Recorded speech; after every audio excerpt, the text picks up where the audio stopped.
Hello, everyone. My name is Mindy Vincent, and welcome to another episode of Therapeutic Madness. Today, we have our very special guest that I'm super excited about. We have Dr. Jennifer Plumb from Utah Naloxone. Hi, Mindy. And also McCall Christensen from Utah Naloxone. I'm so excited to have you guys here. Thank you for coming. Thank you for having us. It means a lot to me. These ladies are busy saving lives every day, and somehow they were able to fit me in for this podcast. So we know better than to say no to you. We right? know you're up to good stuff. We want in. Yes, Jen's up to good stuff. In fact, I'm going to embarrass her a little bit. So I first met Jen. Well, first I have to tell you, so I teach a class at the University of Utah, and a couple weeks ago my class was doing an assignment about women in leadership. And they had to list 3 women from the past and 3 women from the present that they admire as leaders. And I told the class that you were the woman that I admire. Thank and that's because you are so fierce. You're so determined. You're so passionate. You're well educated. You don't let people push you around. You're not afraid to be disliked. That's true. I'm being a woman in leadership or, an advocate, you have to be willing to not be liked because for the same qualities that men have, when we have those qualities, we're disliked for them. So, but then also I first met Jen because if most people know, I lost my big sister to an opiate overdose. And I think it was Mary Jo McMillan that connected us. I think so too. Yeah. I think so too. And so I connected with Jen, and she ended up putting my sister on the naloxone billboards throughout the state. And oddly enough, like the billboards that she ended up on were ones like the one right outside her house, the one right by my dad's house. It was so weird. They ended up in these remember that. places. It was like this kismet-y placement of spots that you would like her presence to still be. Yes. It was really, that was amazing. It was amazing. So that's how I first met Jen. And then I first met McCall because McCall was one of the people who started Syringe Exchange in Utah with me. And we're going to get into that. That's where I first met you, hon. You were working at Salt Lake County Health Department at the time. Yes, we met at one of the first meetings about kicking off. Yes. Yep. When we were plotting and planning harm reduction in Utah. And when we thought it would be so simple. Right? Because it really is so simple. Yeah. Until people make it not simple. Lessons learned. When we were discussing a co-op yes. system. Yeah. Which that didn't. We'll get to that. So, first of all, let's talk about Utah Naloxone. So, okay. Jen, tell us about, how did you come to start Utah Naloxone? Tell us about Utah Naloxone story. So Utah Naloxone came to technical life in July of 2015. So July 1st of 2015 is when we speak of its birthday, when it had really kind of been in the works for a while before that. It came out of a space from a lot of people before us who thankfully laid the groundwork on working to keep people alive in spaces where the system really didn't seem to care that they stayed alive. Folks like Dan Bigg in Chicago with Chicago Recovery Alliance, who since 1996, not a clinician, not a medical person, but said there's an antidote to an opiate overdose. People don't just have it. Like, how is that possible? I'm rocking a shirt today. Yeah, look at that. You got the Dan Big. Yeah. You got the Dan Big love right there. Dun, dun, dun. The Chicago Recovery Alliance is a wonderful They are group of folks. Yeah. Groundbreaking and continual fighters. But we, I unfortunately am in the same club I would wish on no one to be in with you, that I lost my brother to a heroin overdose in 1996, the same year that Dan, Chicago Recovery Alliance, started giving naloxone to people. And I had worked as an EMT and had worked, I was medically inclined. And so I knew about naloxone. I knew how well it worked. And I, at the time that Andy died, had a friend who was a paramedic and said, I really wish Narcan would have been there. And not realizing at the time, it really did plant the seed in my head of, what if? And I think for the dozens and hundreds and thousands of us that have lost someone, that same thing exists. Like, what if naloxone would have been there? Or what if whatever that key piece would have been to keep someone alive, if it wasn't an opiate, would have been there. And so marching forward, Utah, as it is with many things, took some time to get naloxone laws. Yeah. But the good thing about us taking time to get it was when we finally got them, we got good ones. And 2014, the first naloxone access laws came out. And so naloxone, if anyone's not aware of what it is, it's a little medication, comes in a single vial that is only a pure opiate antidote. The only thing that happens if you give someone naloxone is if they are overdosing on an opiate or have an opiate in their system, it antagonizes or reverses those effects. And we got laws that essentially said this doesn't have to be only in the hands of doctors or pharmacists or EMTs or paramedics.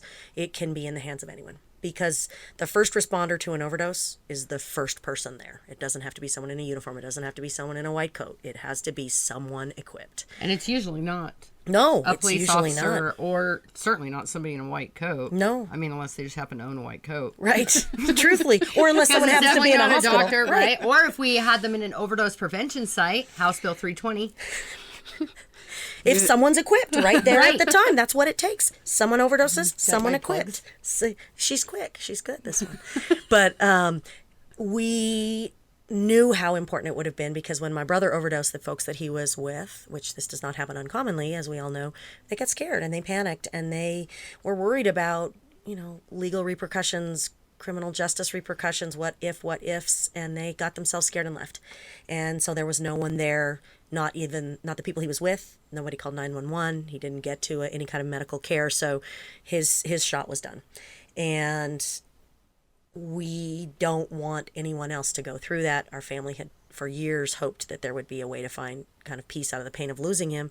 And then we met people, old school, Luciano Colano, and old school people that were on this harm reduction messaging, as well as kind of, I don't know if train's the right word, but right, getting people thinking about harm reduction. How do we keep people alive? And they were doing a lot of stuff that we're all doing now legally. They didn't care about the laws. They cared about people staying alive. And so Utah, fast forward to when we got the laws, and we were very much hopeful, and we kind of watched and waited. And there were a few pharmacies with naloxone kits, and that was about it. And that's not the way to equip the majority of society, is anything in a pharmacy. It just isn't. So my brother Sam and I, with a little $10,000 seed grant from the American Academy of Pediatrics, of all people, jumped in. Thanks, Peds. Yeah, the kids eat stickers and naloxone. Yeah. But we jumped in and we created Utah Naloxone with the kind of goal that we don't want there to be barriers. We don't want people to have to worry about if they're ending up on a list. We don't want people to worry about if they don't have the money to purchase. We don't want people to worry about who's watching them. We just want people, and I do mean every shape of human that exists, having access to naloxone. And so it was born. So what, like, as you tell the story, I'm like, okay, 1996, and then fast forward to 2014, we got our first naloxone law. It's like, wait a second, that's like... There's a big gap. 18 years. Yeah. Like, and I had never even heard of Narcan or naloxone. Like, I think when my sister died August 24th of 2014, and I don't think I'd even heard of Narcan or naloxone until after she died. And I had been a substance abuse treatment provider at that time for like several years already and had not heard of it. Right. So why didn't we ever hear about it? Why has it? Because how long has naloxone actually been around? Yeah, so it was patented in 1961. 61 people, 1960 fucking one. Yeah, 1971. This is the shit that pisses me off. And this was exactly, so 1971 is when they first started using it in hospitals. So ORs, if somebody got too much narcotic in a surgery, they could reverse it. If someone did come in overdosed, ER docs could have it. If a caregiver on the floor of a hospital gave too much opiate medication, or the person had an overdose response, they could use it in the hospital. Right. They made it pretty clear from the get-go that there were defined lifesavers, right? So if you happen to be an anesthesiologist, if you happen to be an ER doc, if you happen to be a nurse, you're a lifesaver. Yeah. And that's just ridiculous, right? Because there should not be, in my best estimation, and I feel pretty okay in saying this, you don't have to have a certain qualification to be a lifesaver. That's ridiculous. Like, truthfully, any one of us can save somebody's life. Can save a life, and we all should. And we all should be prepared to, as well as willing to. But fast forward it then, we started to put it in the hands of EMTs. Yeah. And docs were like, that's kind of our job. If you could bring them to us, we'll save their lives. But that's crazy talk now. These are how long do people have before, like, when they're overdosing? Like, what is that even realistic? Like, to get somebody to a doctor? Yeah. I mean, it is, but like, I know it's not ideal. So, like, what are the chances of somebody dying before they even get there? Right? Yeah. And the thing of it is, so if someone didn't have naloxone on EMS was right there, and they didn't have naloxone, and they breathed for someone, with the bag mask and oxygen, they could keep them alive and keep their brain oxygenated. In a scenario where you don't have oxygen flowing to somebody's brain, which is what happens when you don't breathe, which is what happens when you overdose on an opioid, you have 3 to 5 minutes before you're losing brain cells. And that means, 3 to 5 minutes is one thing, 13 to 15 minutes is another thing, 23 to 25, you know where I'm going with this, like you get too far down that path and there is no coming back for that person, or coming back to the personhood that they were before. That doesn't exist. And so, the key really is, I use this all the time when I teach folks, but it's, if there's a kid drowning in a pool, the first person there pulls the kid out of the pool. Right. If there's someone overdosed on an opioid, the first person there pulls them out. It's just like them drowning in a pool. They're not getting oxygen. Right. Pull them out by giving them the naloxone med. So as it advances forward, so we say EMTs and paramedics want it, and docs have a little bit of a fit about that.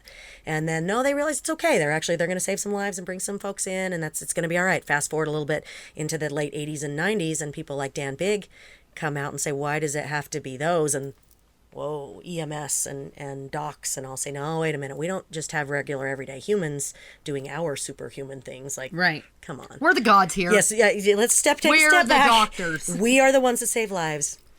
Just go ahead. So 25 years it took. God, that's a long time. For humans to be like, you know what, we're just going to save lives. Yeah. But that was just for the Dan Biggs. 18 more years for us, right? And then Right. when we started rolling out efforts here, and even so like law enforcement becoming equipped, it was really interesting for me to watch fire and EMS agencies, not all of them, but some say, no. That's not their space, which, okay, I get it. We're all in our lanes, right? But the life-saving lane is, we can all drive in this one. Yeah. There's plenty of room. We can all drive in it. Get in your slow lane or your fast lane or whatever. Right. But it did take, truthfully, the years between when Andy died in 1996 and Utah Naloxone was born in 2015, so pretty much 20 years, multiple efforts on the Hill, on the legislature with, and this was, back when it was more people, my dad and old school harm reductionists like Luciano and other, Zach Baker even came on later in the years. Both those cats are still around today. Yep. Hi, Zach. Hi, Luciano. Yes, so much gratitude. But they were trying to get syringe exchange legislation passed. There's the effort to make possession of syringes not paraphernalia has been going on for more. It makes my heart beat a little fast because that's so silly that a syringe, it's a medical device. It's not. Anyway, those efforts are still going on. The efforts that keep kind of pushing the barriers of what's okay, that's all what was happening in that 20 years, but not really getting anywhere. Yeah. And unfortunately, what it took was for this country to find itself in the depths of people use the word epidemic. Epidemic to me means contagious, so I struggle a little bit with it. It's a crisis. Regardless. It's a crisis that we are losing more people than we have lost to any other cause of preventable injury, preventable death, and folks started saying we got to find strategies. And there's thankfully people lined up like, hey, we have some. Remember, we've been talking about them for a while.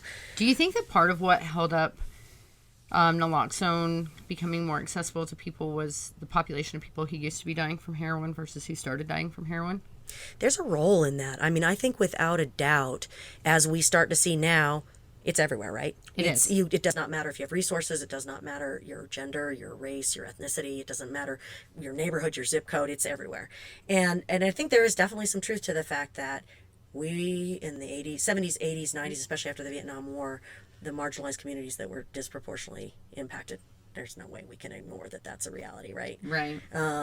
It's interesting for me because when I approached that dialogue, 1996 was not the heat of all of this, right? And I lost my white kid in a suburb essentially then, and they weren't caring about him then either. So it's hard for me to know how much of it is the numbers versus the types of kids. I do think when we started losing CEOs' kids and more, normal people. Yeah. For whatever that means, but that there was this increased, I don't want to say care, because I do truly hope that people cared, but there was an increased sense of urgency. Yeah, that's the right word. Well, and I think that's when people start realizing where you're about ready to lose an entire generation due to this, that's when it's like, true. Time to step up and do something. Yeah. Yes, definitely. So tell me, gosh, I have so many questions for you, but okay, so We've got an hour. I know, right? We're going. And they were telling me before the show started, they're like, we have an hour? That's a lot of talking. I was like, what are you talking Actually, about? no. No, it isn't. Between these two, I usually don't get very many words in, Yeah, but please, I'm She's totally not fine. getting out of here. Nice Don't try. you worry. Nice So try. tell us how did the Good Samaritan law get passed? And tell our viewers about they're working on it, right? They're working on it this session again. Yeah. Well, Working is a word. Working is a word. Working is a thing. the people who will be watching this podcast will already know by this episode how I feel about our legislature for the most part. Sure. Like. And it is a I like continual some of them. And don't you just also, being someone who, made an attempt to join that group, aren't you so glad that you're not up there as one of them? Like, I cannot fathom for myself day in, day out having to watch the heart raking and they didn't pass the bill to give kids breakfast. Right. Oh my gosh. Just there's a federal $6 million to give kids who are getting free lunch in schools breakfast. All we got to do is sign up for it. And they said no. That doesn't seem like a good idea. Like, how could anyone? Anyway, we'll go down a whole rabbit hole. But I know we'll have Jen back again, and me and Jen will rant about policy. We'll rant about policy. Yes, but we got some strong feelings about a lot of them. Yeah, and the lack of a lot of others. Exactly. The Good Samaritan concept is that you give people protections to do something that feels dangerous or risky for them. So, Good Samaritan in an everyday situation means, go back to the kid drowning in the pool, and I jump in to pull that kid out of the pool, and it happens that I break their leg when I'm getting them out. I have Good Samaritan protections that I was trying to do the right thing. I shouldn't be punished for something that was I wasn't trying to break his leg. Yeah, exactly. I wasn't trying to do something other than something good. And so in the realm of that we're kind of referring to here, so as I kind of mentioned with my brother, folks were scared to call 911. And it's real. And I don't begrudge those people that didn't. I get it. They were terrified. One was on paper. Another had an ankle bracelet on at the time. And they knew that there were significant potential ramifications for them. And they were also, altered. They weren't processing all the things with all their abilities. So right. And this is a real situation because this has happened to me. People know that I'm a person who's recovered from a substance use disorder. And when I was younger, my best friend Wade, he was addicted to heroin, and he actually kicked heroin for a while, and then he went to prison, and then he came back out addicted to heroin. And he overdosed in the bathroom, and my friend's daughter came downstairs and said, "Hey, Uncle Wade's dead upstairs in the bathroom."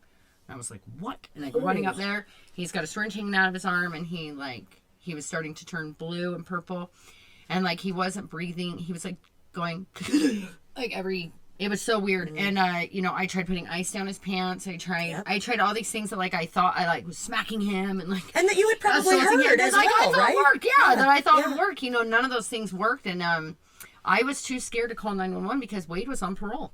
What would happen to Wade? And I knew that he'd go to prison. There's no doubt about it that he'd go to prison. And so you can't really call for help when you know that it's going to send your friend to prison. And it took 20 minutes before finally I was like, we couldn't bring him back. And I was like, he's going to fucking die. I will tell you, my parents went through the same thing with their own son. Yeah. Where you would think when people talk about, oh, it's just those people that don't call 911. No, my parents who have and had the resources to be able to get an attorney should my brother need one, and to support him with whatever next step in his recovery or existence process was, we're still exactly the same thing. I don't want to hurt him by helping him. Yeah. And they did the same thing and sat and wait one time. It's real. It's a fundamental, I want to help someone, but I also don't want to hurt them, and then I may not want to put additional risk on myself, and I'm scared, and I'm also perhaps altered, and I'm not thinking right, and people die. Yeah. And in a time when you're trying to figure out what are we going to do, people die during those times. And when Wade did live through that incident, but they did take him back to prison, and he died subsequently after being released from prison from a heroin overdose. Yeah. And a ridiculously too frequent thing that we hear, right? That happens not infrequently to folks. He was only 20, I think he was 23 when he passed away too. That's very young. It's just that, but it's a very common, that early 20s time when folks are so at risk. Yeah. So at risk. You had asked me something before that I forgot to add on when you asked about the amount of time that people have. Yeah. And I think that in the past when we had, our opiate supply is interesting, for lack of a better word, is interesting, right? So I use the term interesting all the time. Because there was a big supply. Really it's I just don't have a better word, but it's going to work right. Right. Yep. It's the best I can give you. Opiates that were available through prescription sources, which was largely what happened in the early 2000 to 2010. Although there has always been heroin, and there will always be heroin. as there was a surge of prescription medications, and then about 2010 we started to really see another surge of heroin influx, and then kind of 2014, depending on where you live, Utah was a little later to the fentanyl world. We started to see a fentanyl influx, and I truly see them all. They're just opioid substances. We can put a label on. It's like trying to say crack cocaine is different than powder cocaine. It's not. It is when you're getting sentenced in the federal system. Well, and that's my worry, that's what's going to happen with the fentanyl stuff, is that they're hyping fentanyl so much that's what I think that's where things are going. And we don't have the fentanyl here that they have back east, right? No, we don't. We don't have the same She's a doctor. Strength, and I don't think we have the same preponderance, but it's absolutely here. Yeah. It's not. I don't think that you can. It's more difficult to actively seek out fentanyl here than it would be in Philadelphia, right, or in San Francisco. And I don't know if we've ever we've gotten to the point yet where people are actively seeking out fentanyl at this point that I've seen. You haven't seen people actively doing that? No, or they say they like it, or but it's not like their go-to, their drug of choice. Well, Jen, just real quick, can you tell our viewers? Yeah. Can you die from touching fentanyl? You know what, Mindy? You can't. What? The memes on Facebook told me that you could. You mean the penny that has the one little... Yes, it's going to kill like 10 EMTs, a whole hospital of people, 8 babies. The fentapocalypse? Yeah. There's a coronapocalypse right now, too. So, there's all kinds of apocalypse out there. No, the thing about fentanyl, I probably have fentanyl on me right now. I know. You want me to explain that story more? Right? Yeah, like you. Jen sprays herself with fentanyl Jen in the says morning. it's just a little ode of fentanyl. No, we in the ER. Yeah, and you've worked in the ER with me in the pediatric ER. If we have a kid that comes in with a broken leg or a bad trauma, a bad burn, something really painful for them, they don't have an IV yet, we want to get them relief. And the way you do that is to give intranasally medications, and we spray fentanyl in kids' nose. Every shift I'm on, it's multiple kids. And if I don't know how you do that work. I think of burn children, I just want to start crying right now. But they're so resilient. I'm like, oh my God. They're so resilient, and they're babies being burned. Don't touch the hot stuff. Hot. Right. There's a reason we do the hot. Right? Babies are not great thinkers. Yeah, they're really... I have a lot of commentary on this because babies and toddlers, man, they're challenging humans, but they're just trying to die. They are so homicidal and suicidal, and I love them, but they don't exercise frontal judgment because they don't have it at that age. They don't. They can't. It's not an upgrade you can buy online for right. But when you spray something in kids' noses, they don't love it. It's like we try to give them Tylenol when they're little. It's like the things that will help them. They don't love it. They don't care. They scream and they snort and they spit and they vomit sometimes, and stuff gets on you. And there has never been a nurse, a doc, a family member, a parent, a sibling, someone in the part of the cleaning crew that comes in. And this isn't just at the hospital I work. This is nationwide. You do not die from passive exposure to fentanyl, period. Perfect. That being said, the days in the past when, and I've heard law enforcement talk about this, that they would test cocaine to see if a substance was cocaine, and then rub it on their gums to see if their gums went numb, and then if their gums went numb, it was cocaine. So we shouldn't be doing those sort of things at all anymore. Yep, this is it. Useless way to use cocaine, by the way, in case you're wondering. Yeah, but those days are done, right? Like a little numb gum. Well, they used it back in dental. That's how dentists used to numb your mouth before they pull your tooth out. It out. Yep, let's throw. I've almost knocked my own tooth out with cocaine before. See, that's the lessons we can learn. I woke up from a sinus surgery and they'd used liquid cocaine, and I woke up and first thing I said was like, my mouth was all numb, and I was like, I need a cigarette. You're like, I can taste cocaine in my mouth. I hope my nose is better, and it seems like it's been a decent day. So yeah. Harm reduction. Yeah. We talk about everything. Well, and it will. I mean, I tell folks, you know what? It is possible that a really strong something that, especially if you're not someone who's an opioid user, right, that has some tolerance to it, that if you got exposed to something that was brand new to your system and was potentially very potent, and you used it, injected it, snorted it, smoked it, however it is that it got into your body. You have to ingest it, not rub it on your skin. Yes. You could. It's not a topical ointment, you could people. Absolutely have an overdose, a reaction, potentially fatal if it's too much for your system and there's not naloxone there. But it isn't because I rubbed it on me. Trust me, I'd be out. Yeah. Rubbing. That sounded wrong. But there it is. There we go. Yeah, pediatricians. That's so funny. The pediatricians. But so there you go. So you're right. I mean, these are myths though that people need to understand, because when we talk about it, and I see this from people within the community of folks who are in recovery, as well as folks who are in active use, as well as those who don't know anything and just think they do. I've met those people. Yeah, there's so many of them. There is so many of those. Exactly what I was thinking. I was like, yep, that's mainly most people. Yeah, that's most of them. But you'll hear people say, yeah, but it was fentanyl. That was so much worse. They should kill that fentanyl dealer. They should, like, there is this mentality happening. And the only reason fentanyl is here is because opioids there's a demand for them, right? And prescription pills are not being written as often. And for whatever reason, heroin it's a lot easier to make a whole bunch of powder and ship it through our legal routes, through the post office to somebody than it is to grow poppies, the certain kind of poppies over certain huge climates. There's only a few climates you can grow opiate poppies in, right? Yeah. You're not going to be growing some. If you want more information on that and what our troops are doing over there guarding them. Well, in Central America before that. And so the war on drugs is a farce. And it's even beyond a farce. It's a joke. Like but if you start to look at it, I'm not dangerous. Dangerous. Oh. And dangerous, incredibly dangerous. But so, like, it's intoxicating for so many. Like, if we can just fight it harder, we can. No, it's supply and demand, and what is driving people's need to feel altered from their existence is a much bigger, but probably not as difficult question. Like, we got to help people get out of the awfulness that is their existence, whether it's trauma related or poverty related. Exactly. So, fentanyl is not going away, and it is because we've now discovered, we being society, that we still want this stuff. Yeah.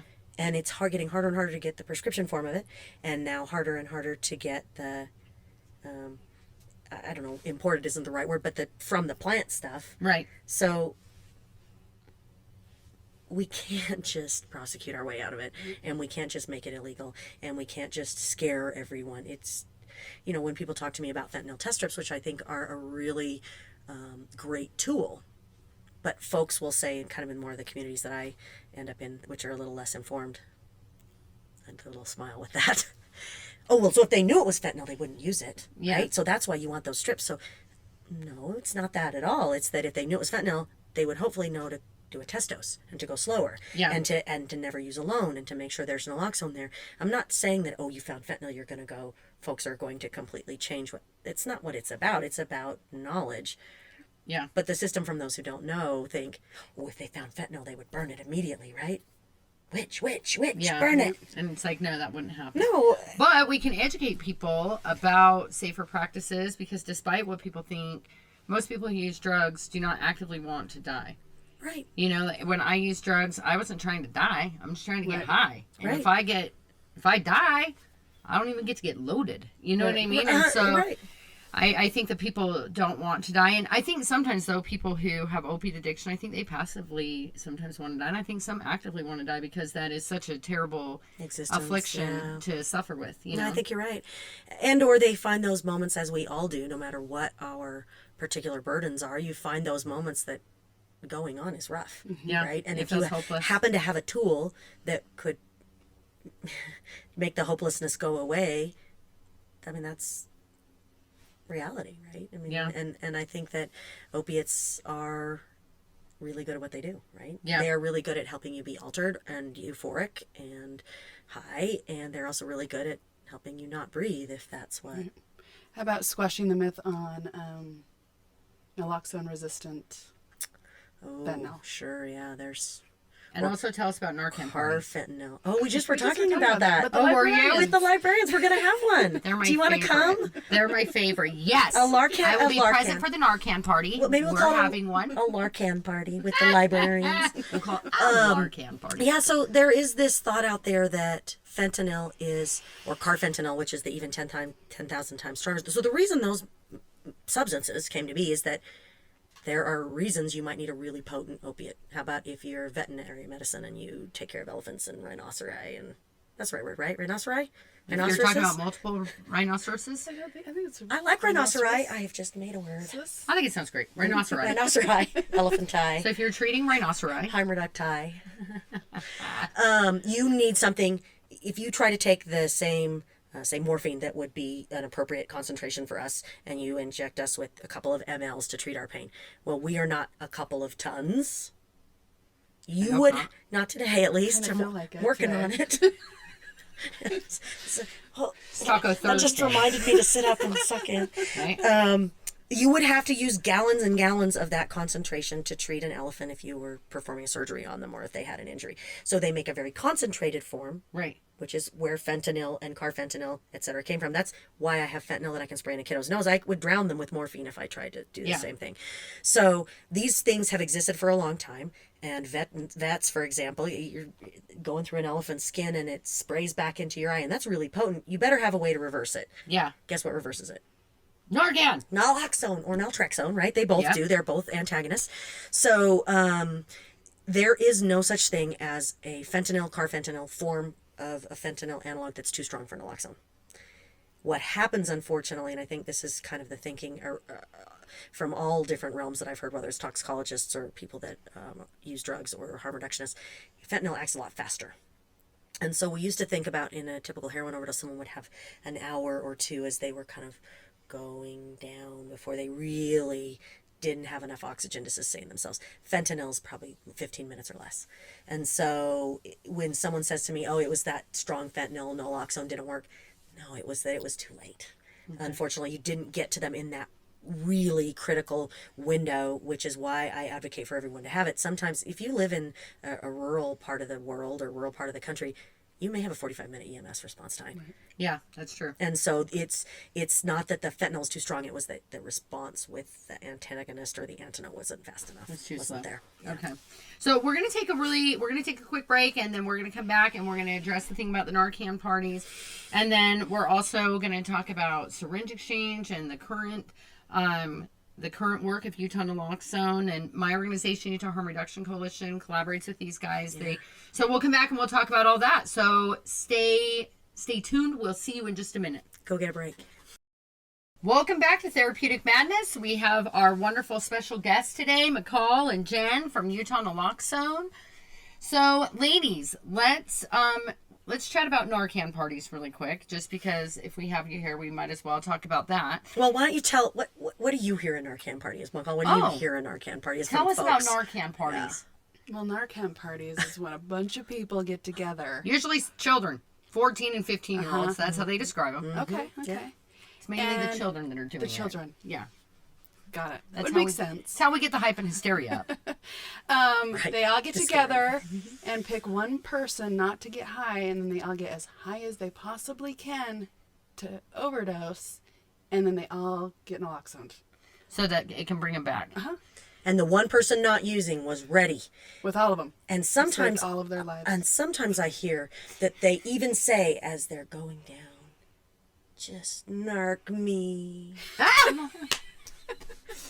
So do you guys think that's happening? No.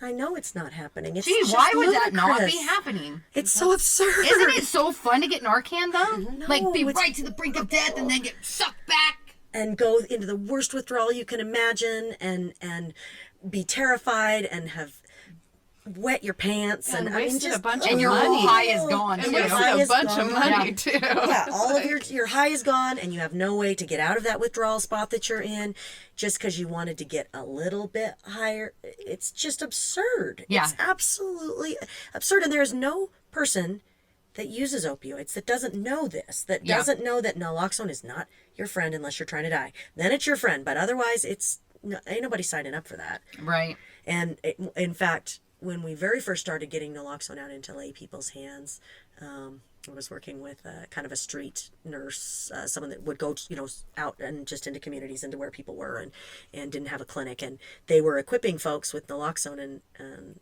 he told me that one of the folks he'd equipped that had been with him the week before chased him down and wanted to let him know that they'd used the naloxone to save somebody's life and they wanted to get more. And we just both kind of asked, well, how, in the beginning we were wondering, were lay people going to feel okay with it? Was 2 doses enough? Did you feel like you knew what to do? How can we do this better? And she said, well, my friend is not speaking to me. And I said, okay. And she said, yeah, they think I did it on purpose, just to, hurt them. Because you don't realize when you've overdosed, right? You don't know. We were just talking about this before. Yeah. You don't necessarily realize what you just went through because you were checked out. Yeah. And the person that was there, thankfully, knows how terrifying it was, knows how close you were, gave you something, and you woke up and just went, why did you hurt me? Yeah. And not have a recognition of it.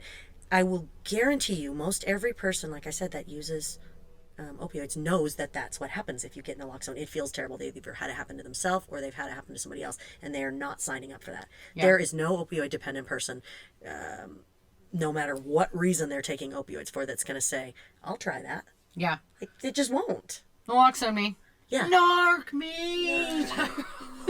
So that's the final word, damn it, people. Naloxone parties, Narcan parties, it's a bunch of horse shit. Well, we have them because when we get together with the Salt Lake City Fire Department and build naloxone kits and order pizza.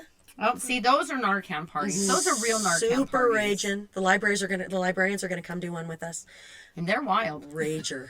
Wild. Narcan parties. Check it out. Good time. Yeah, no, but it's a very important thing because when people, and there was a time when we started doing this when we had some back and forth with the criminal justice system and law enforcement about them saying we've got to be very careful that this doesn't happen, and me saying this does not happen. You sound absurd. Yeah. But you will still hear it. You will absolutely still hear I it. think that it was a big panic when syringe exchange first started. Yeah.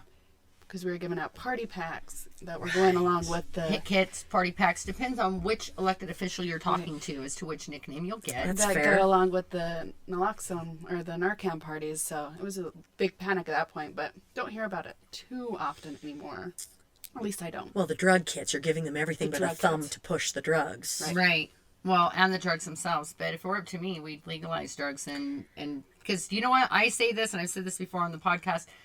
Drugs are not dangerous. They're not illegal because they're dangerous. They're dangerous because they're illegal. I totally agree. And with if we had Totally a agree safe with you. supply for people, then we could always be offering them resources, treatment, whatever it is they need. Because if you can imagine that somebody wakes up and the best part about their day is getting well or getting a warm hug from their best friend heroin, from their mistress. That's how I often hear people describe heroin as their mistress, And if you think about that's the best part of their day, I don't know how you don't have compassion for someone. For you how know what I that's, mean? that would be about the worst thing to imagine. Yeah, it's like That's that's the what best you're- thing about your day. That tells us where your life's at, and that just makes me want to love people and help them even more.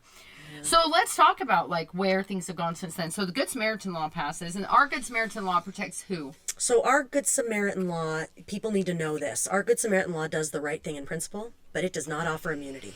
Yeah.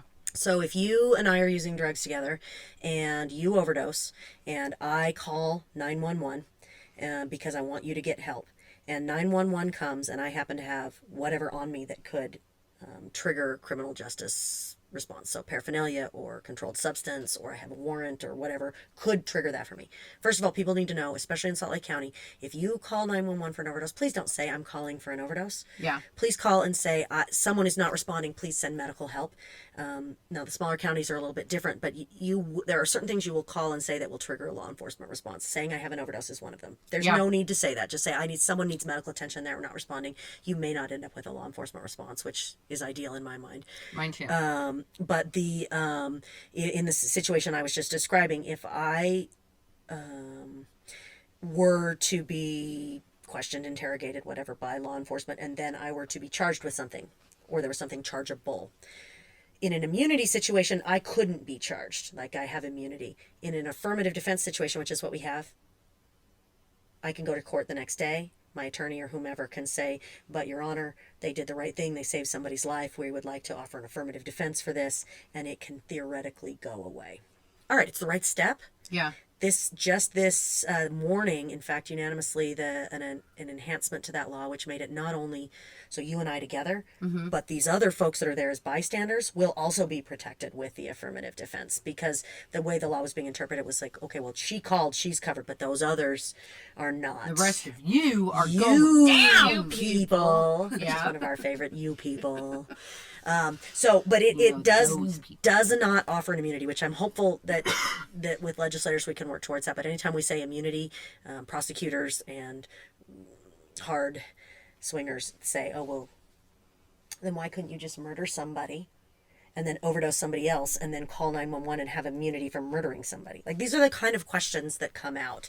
And I'm like, I don't even follow that. I know, and I'm like, that's not a thing. Help me understand how we went. You know what? I had an elected mayor in this state tell me that legalizing medical cannabis leads to the legalization of child rape, of pedophilia.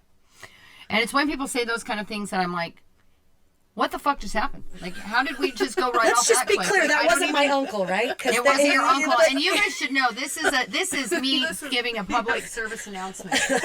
So most people in Utah know who Walter Plumb is. Walter J. Plumb the Walter third. J. Plumb the third. I like to call him Crazy Uncle Walt. Yes. And he is Jen's uncle, but she does not endorse his shenanigans, his antics, and has nothing to do with his madness. That is not her father. That is not my dad. I am not a anti-cannabis nut or zealot. I would absolutely support cannabis being legalized and people being taken out of our prisons and all of that nonsense to stop. But Right, and without bringing a bag of weed up to the Capitol building to grass display. clippings. Oh, grass clippings, even better.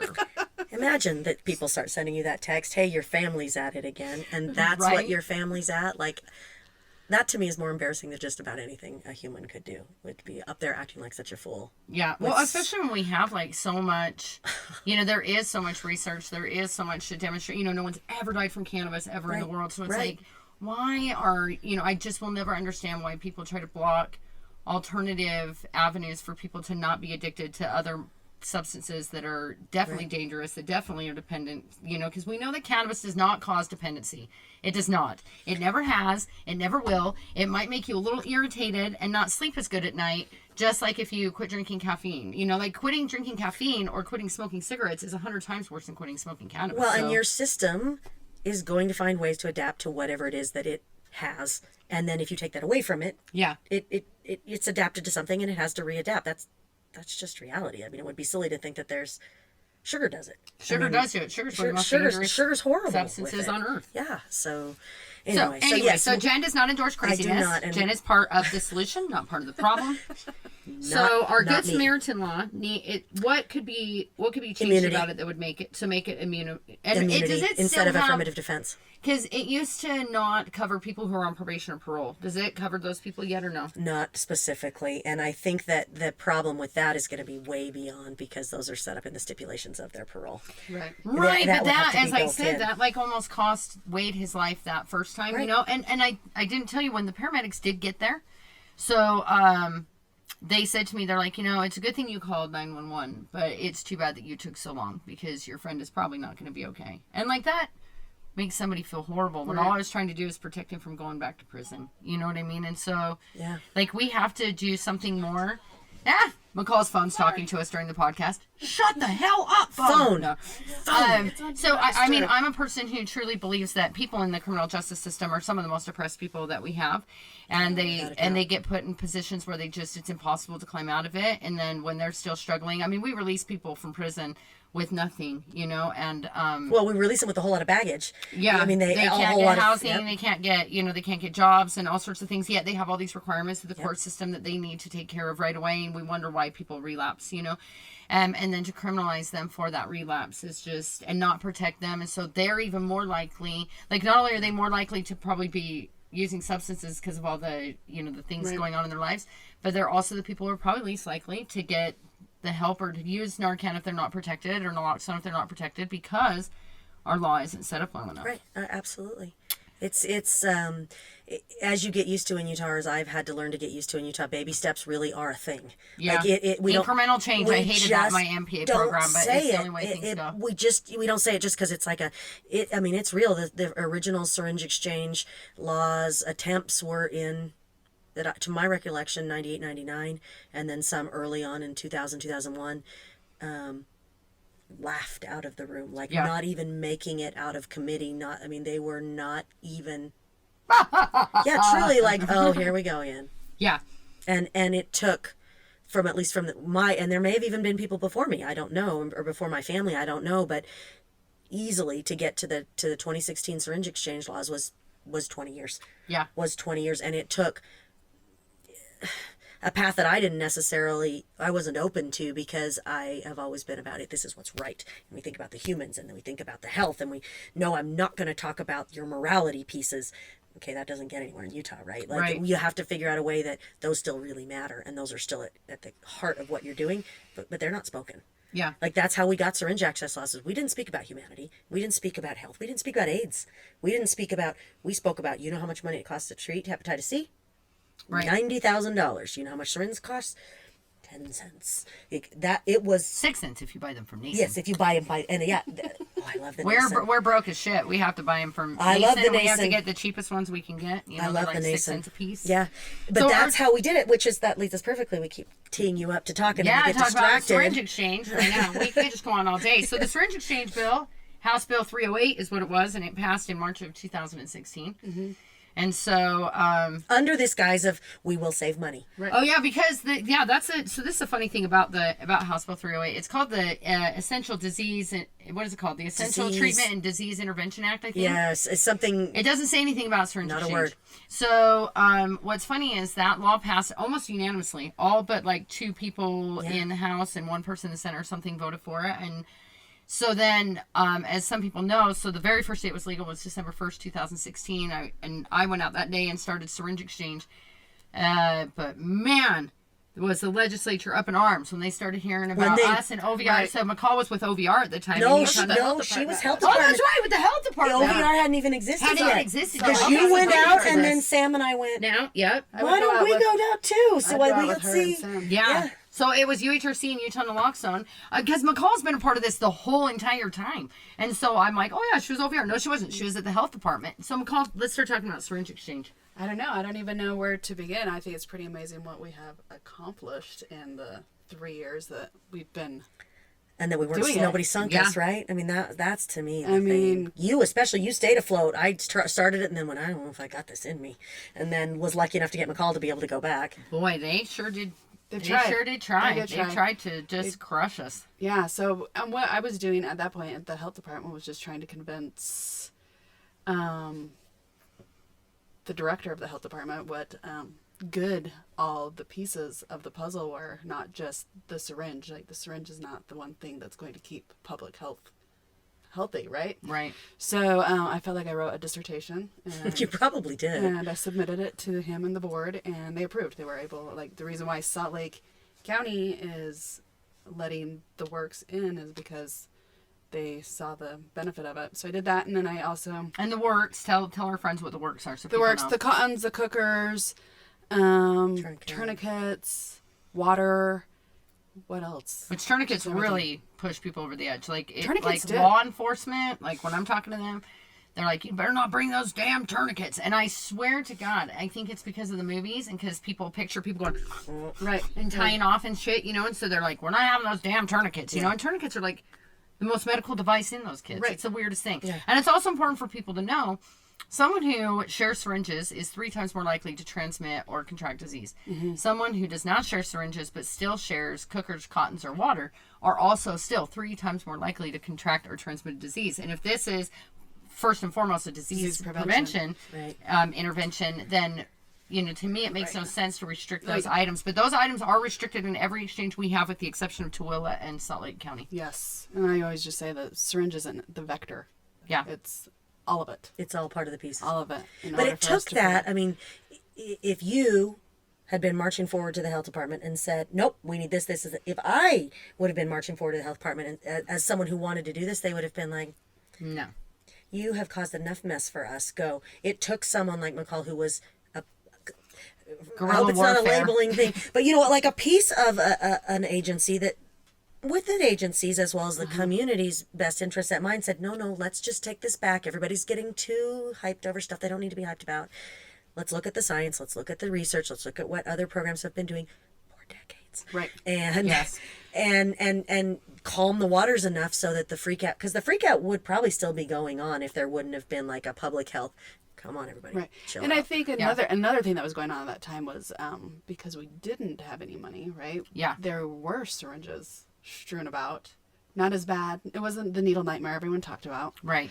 But Do you remember that story on the needle nightmare? Dun, dun, dun. needle that was on the nightmare. news. But I think Thanks. Appreciate you. once we got, talked to the county and tried to get funding for sharps containers for the exchange at that point, I think that all helped. I think that changed the narrative and was just like, look at, because at that point they didn't think people who were using drugs were capable of keeping track of their syringes and Or making good choices. making good choices, and or it caring was about their community even. I mean, it was caring of about course or their themselves. health. their Yeah. health.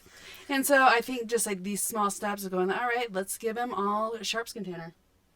and watch. And then that kind of narrative just dropped off. Like, there weren't.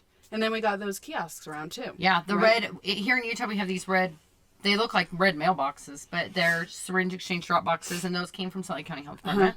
We worked with fire to get those placed. There's a great backstory behind that. Is there? Do you want to share it with us? I don't know. Ah! There's always a good backstory. There's always a good backstory. I was tired of waiting. Yeah. Really tired of waiting. This doesn't surprise me.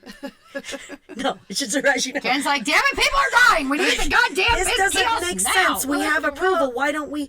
And if people are going to try to shut us down because there's syringes laying out, and you're not giving them an option, let's remedy the situation. Yeah. Right. I got tired of waiting, and so I called and said, I'm putting these on a credit card today. You ready?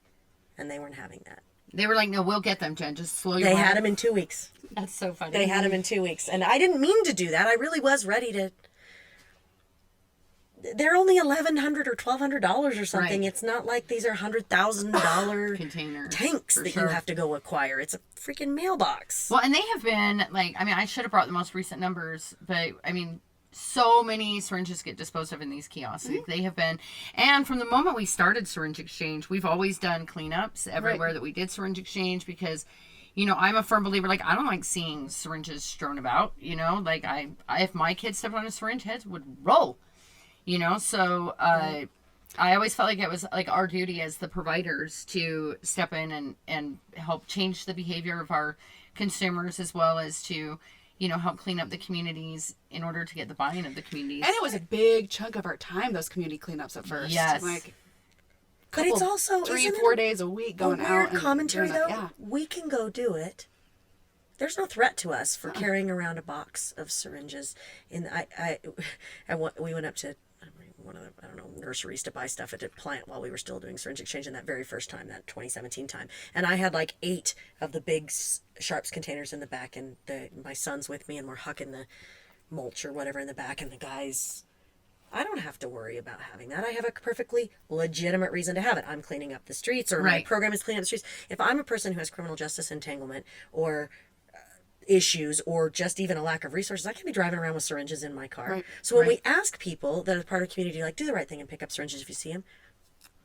If I had warrants, you think I'm touching a syringe? Right. Like, straight up, I'm not risking that. Yeah. And so I think it was incumbent on people who were not at risk by doing that to step in. Because the folks who I think would be very willing to do it put themselves at tremendous risk in doing so. Yeah, because we don't have a cutout in our paraphernalia law for people accessing syringe exchange. So if cops wanted to be, you know, jerks about it, they really could arrest people for being in possession of syringes. We just heard of someone yesterday that this happened to. So that hasn't happened like with our clients, really, especially not in Salt Lake. But Salt Lake's pretty good. This was Wasatch. Well, it's good too. Well, I live in Wasatch County, and that doesn't surprise me. And I guess it was probably the Heber City Police. I think for the most part, Salt Lake's pretty good. I don't hear a whole lot of complaints. But I was driving around with 2 little sharps containers in my car this weekend, and I was thinking, like, God, any one of our clients could just get arrested for this, and I don't even have to worry about it. Yeah. Like, I know you'd try to arrest me. It's pretty messed up. Yeah, it is. And it's scary, too, because, I mean, I've been threatened by law enforcement. They told me that, you know, in some places that they were going to follow me from place to place and arrest me with all those syringes. And they really could. And, you know, they're like, we could arrest you for that. And I'm like, yeah, but do you want to? Like, where's the win there? Well, that's going to be like a PR nightmare. Right? I'm like, you're going to look like jerks. And they're like, well, we're going to tell everybody you brought heroin into our town. I was like, well, good thing nobody's going to believe that, you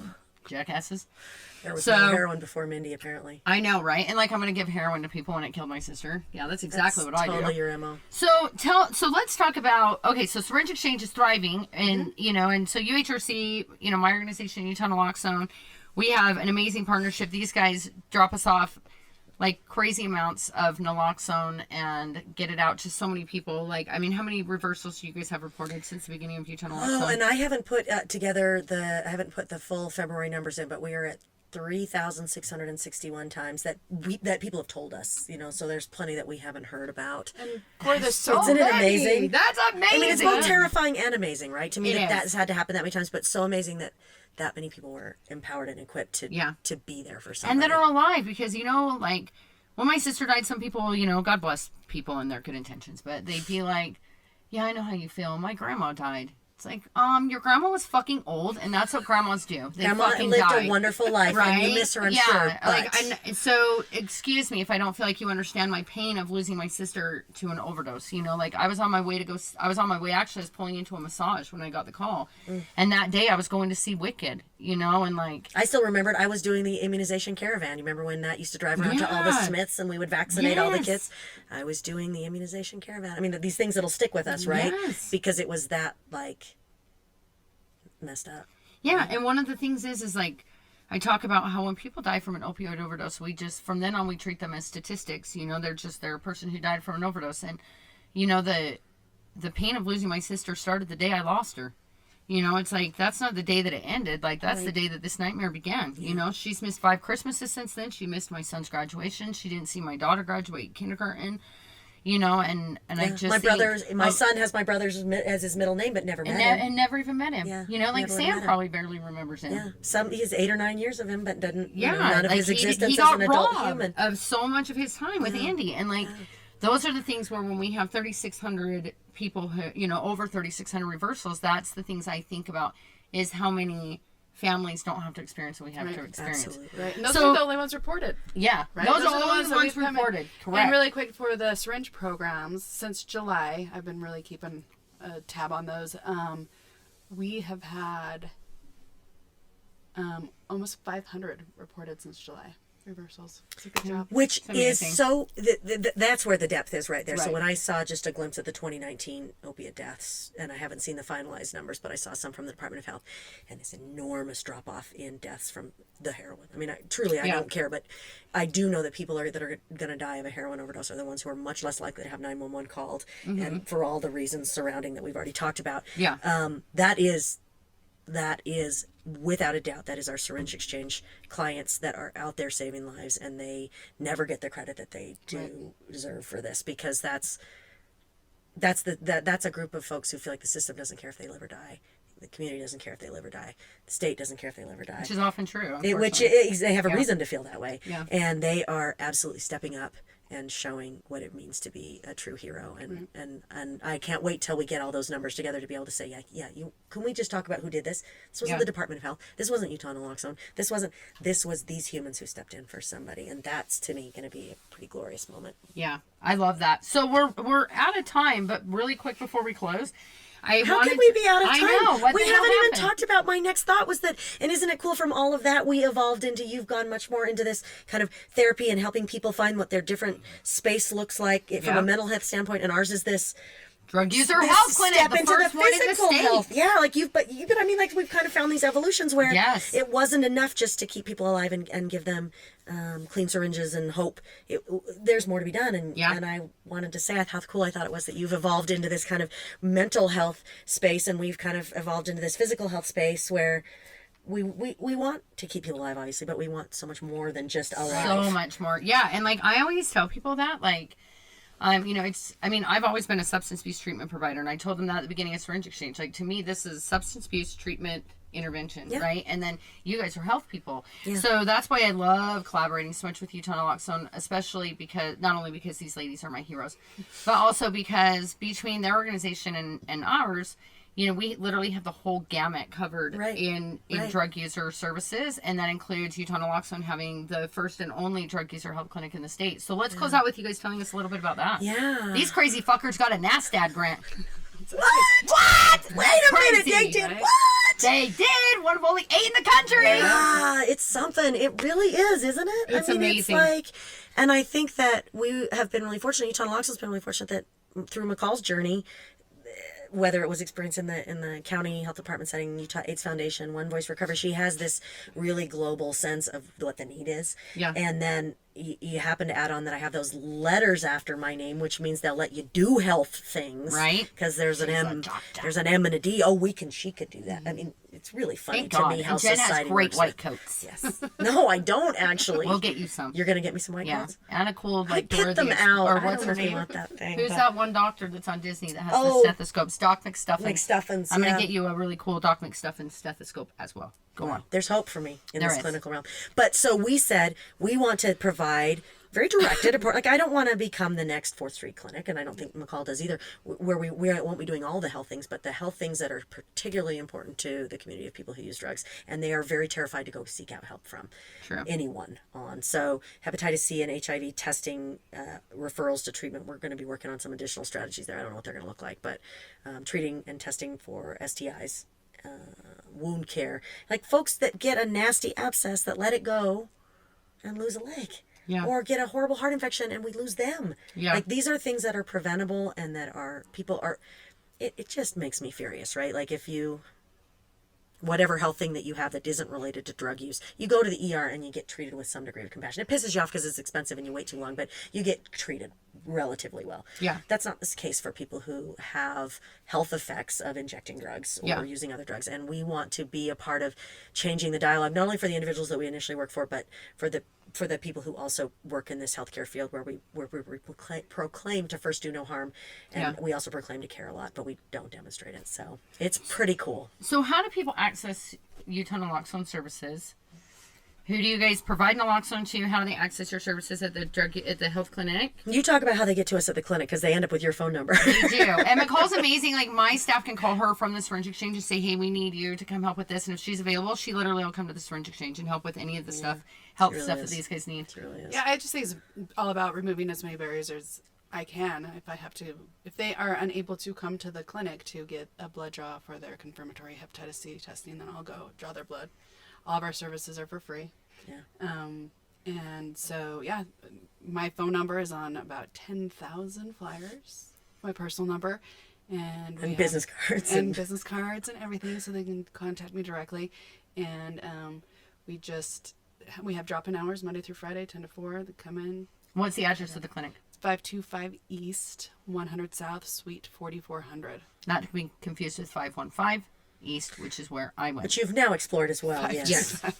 So it's the next building up. 525 Plaza. It looks like a little transformer, a black glass transformer building. There you go. That's the one. Yes. So, ladies, I want to thank you so much for coming and being on the show today. We will definitely have to have you on here again because we have so much more to talk about. We got more. And I just love you guys. I'm so grateful for you. I'm grateful for your partnership. I'm grateful for your friendships. And I just love you guys.